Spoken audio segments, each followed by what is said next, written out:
శ్రీశైలాలు రెండు ఉన్నాయి. శ్రీశైలం ఒక్క శివక్షేత్రమే కాదు, రెండు శ్రీశైలాలు ఉన్నాయి.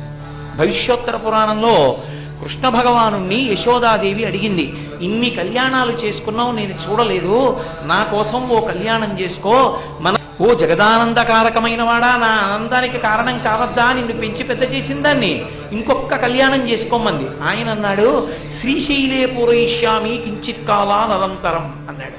అమ్మా, శ్రీశైలంలో పూర్తి చేస్తాను వచ్చే అవతారంలో, ఇక ఈ అవతారానికి కళ్యాణాలు లేవన్నాడు.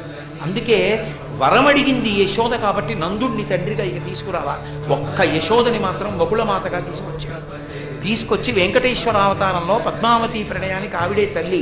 శ్రీశైలే పూరయిష్యామి, నీ కోరిక శ్రీశైలంలో తీరుస్తానన్నాడు. ఏది శ్రీశైలం? తిరుమల. ద్రవిడవాచకంలో తిరు అంటే శ్రీ, మలై అంటే కొండ, శైలము శ్రీశైలం. శ్రీశైలే పూరయిష్యామి, అది శ్రీశైలం, ఇది శ్రీశైలం. ఈ శ్రీశైలం కిందకుంటుంది, ఈ శ్రీశైలం పైకుంటుంది. అంటే ఉపాసనలో ఇక్కడ మొదలుపెట్టి అక్కడికి ఎక్కమని, అంతేగాని ఏదో ఒకటి వదిలేసి ఒకటి పట్టుకోమని కాదు. కింద నుంచి పైకెక్కాలి, నిచ్చెన పైమెట్టెక్కడం కుదరదు, కింద నుంచి పైమెట్టెక్కాలి. కాబట్టి ఉపాసనా క్రమాన్ని క్షేత్రాలు చూపిస్తాయి. అందుకే కాశీ రామేశ్వరాలకి మధ్యలోకి శ్రీశైలం వస్తుంది. అసలు ధరించడం అన్నది అక్కడే. అటువంటి శ్రీశైల క్షేత్రంలో జ్యోతిర్లింగంగా ఉన్నాడు.